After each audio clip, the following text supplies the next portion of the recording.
كان يا مكان. لا النهارده هنقول كان ومازال. النهارده كان يوم مش عادي ابدا. نانا قالت لي يلا بينا يا بيبة، هنروح مكان مهم جدا اسمه المتحف الكبير المصري. في الاول كنت فاكره ان المتحف صغير وفيه شويه صور، بس اول ما دخلنا انبهرت.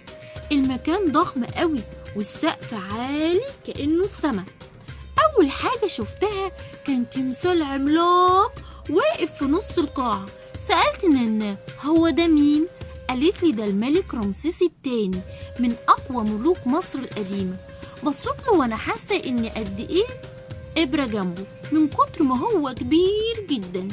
وبعدين رحنا قاعة كبيرة فيها دهب كتير وأباريق عجيبة. قلت لنانا إيه ده؟ قالت لي دي كنوز الملك توت عنخ آمون. كان لابس تاج ذهبي ووشه متغطي بقناع شكله ملوكي قوي. حسيت كأني في فيلم عن السحر والزمن البعيد الجميل.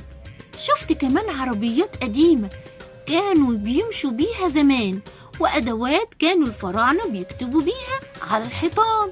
وفي الركن التاني لقيت شاشة بتورينا ازاي الأهرامات اتبنت. قلت إن دول كانوا عباقرة. ضحكت وقالت لي أيوة يا بيبة، المصريين دايما عباقرة.